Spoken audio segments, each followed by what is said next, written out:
लेकिन हम ये जानते हैं कि इनके अलावा जो है जैसे हनुमान जी हैं, दुर्गा देवी हैं, काली देवी हैं, और भुइया भवानी पुछैया पुरबैया गर्मदेव बर्मदेव नर्मदेव निरे देवता वंश देवता है। और तुलसीदास जी इस बात को कहते हैं कि सुर दुर्लभ सद ग्रंथन गावा, ये मनुष्य शरीर जो है वो देवताओं के लिए भी दुर्लभ है, कठिन है, ये जो तुम्हें प्राप्त हुआ है।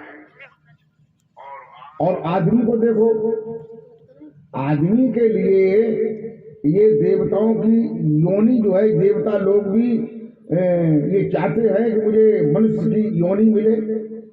क्यों चाहते हैं? देखो, मनुष्य की योनि इसलिए चाहते हैं कि मनुष्य की योनि में कोई विशेष पावर है, विशेष बात है, इसलिए। और देखो संसार का आदमी क्या करता है? कोई ब्रह्मदेव की पूजा में लगो, कोई गर्मदेव, कोई नरमदेव, कोई हनुमान जी की पूजा, कोई ब्रह्मा विष्णु महेश की पूजा, कोई किसी देवता की पूजा, तरह तरह के देवी देवताओं की पूजा में लगे हैं। और अपने देवता अगर जो है कोई तो अपने निरे देवताएं ने छोड़ के कालू फांपे जो है चादर चढ़ाने चला जाता है। मुसलमानी पीर पैगंबर की ओर चला जाता है। कोई लोग जो है क्रिश्चियन धर्म में चले जाते हैं, कोई बुद्ध धर्म में चले जाते हैं, कोई जैन धर्म में चले जाते हैं, अलग अलग चले जाते हैं, चलते फिरते हैं। क्यों? कि लोगों को वास्तविकता का ज्ञान नहीं है, इसलिए जो है इधर उधर भाग रहे हैं। विशेषता क्या है कि संसार में जितनी भी योनियां हैं, जितने भी शरीर है, वे भोग योनि हैं। क्या है? भोग योनि, भोग रहे हैं। और मनुष्य की एक ऐसी योनि है जो कर्म योनि भी है और भोग योनि भी है। मनुष्य जो भी करेगा उसका फल बनेगा, भोग बनेगा। और पशु अगर कोई काम करेगा तो उसका भोग नहीं बनेगा, पक्षी काम करेगा उसका कोई कर्म नहीं बनेगा, कर्म का कोई संस्कार नहीं बनेगा, केवल मनुष्य का बनेगा। और मनुष्य का, जैसे लड़का जो है स्कूल में पढ़ने जाता है, 1 साल तक पढ़ता है, उसके बाद जो है अंत में उसकी परीक्षा होती है। और परीक्षा होने के बाद जो है रिजल्ट में फेल आता है, पास आता है, या सप्लीमेंट्री आ जाती है, क्या होता है? ये कर्म के अनुसार होता है। ऐसे ही ये मनुष्य जो है वो भोग भी रहा है और कर भी रहा है। ये मनुष्य के कारण, कर्म के कारण ही मनुष्य पशु बनता है, पक्षी बनता है, कीट पतंग बनता है, नरक में जाता है।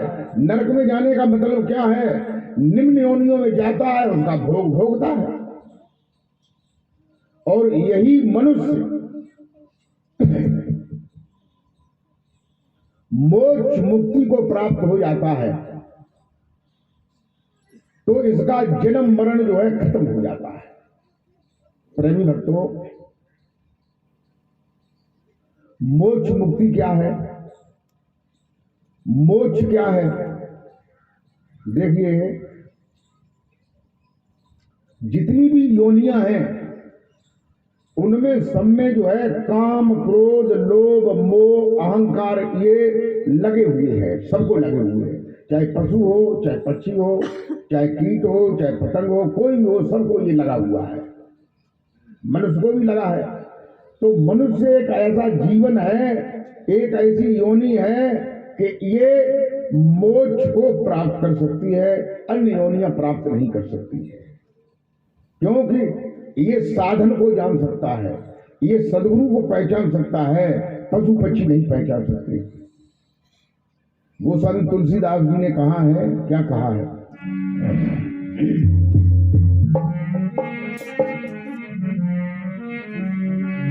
कि साधन धाम मोक्ष कर द्वारा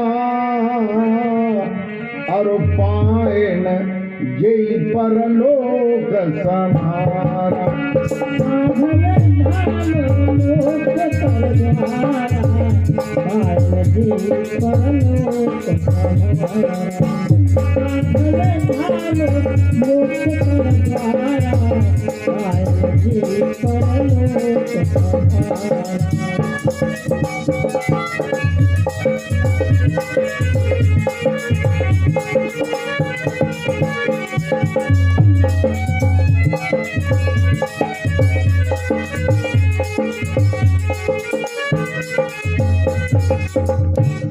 ये मनुष्य जो शरीर है वो कैसा है? साधन धाम, साधनों का घर है। इसमें जो है आप तपस्या कर सकते हैं, जप कर सकते हैं, तीर्थों में जा सकते हैं, पुण्य कर सकते हैं, एक दूसरे की मदद कर सकते हैं, भजन ध्यान कर सकते हैं, मोक्ष मुक्ति को प्राप्त कर सकते हैं। ये मनुष्य शरीर जो है, मनुष्य जो है एक ऐसे चौराहे पर खड़ा है जहां से चारों तरफ रास्ते गए हैं। एक नरक के लिए रास्ता गया है, एक स्वर्ग के लिए रास्ता गया है, एक मोक्ष मुक्ति के लिए गया है, चारों तरफ गए हैं। आदमी कर्म के अनुसार कहीं भी जा सकता है। इसलिए कहते हैं मोक्ष किसे कहते हैं? मोक्ष दो शब्दों से मिलकर के बना है। एक शब्द है मोह और दूसरा शब्द है क्षय। मोक्ष यानी क्षय माने नष्ट होना। मोह के नष्ट हो जाने को ही मोक्ष कहते हैं। क्या कहते हैं? मोक्ष कहते हैं। और हम जो है कर्म और कुकर्म, दुष्कर्म, ये सभी तरह के कर्म क्यों करते हैं? केवल मोह के कारण। पुत्रों से मोह है, माँ बाप से मोह है, घर वालों से मोह है, और सबसे ज्यादा मोह किनसे है? देखो, एक सक्रिय मोह होता है और एक निष्क्रिय मोह होता है। कैसा निष्क्रिय सक्रिय होता है उसके बारे में मैं थोड़ा सा बताता हूं। देखो, तुम्हारे पिताजी बीमार हो जाएं, जो बड़े बूढ़े हैं, बुजुर्ग हैं, पिताजी बीमार हो जाएं और उनकी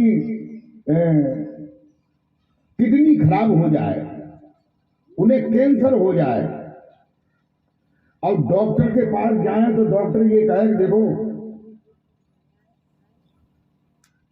किडनी जो है नहीं पड़ी आएगी, 12 लाख रुपए लगेंगे और बेड एड का अलग खर्चा लगेगा।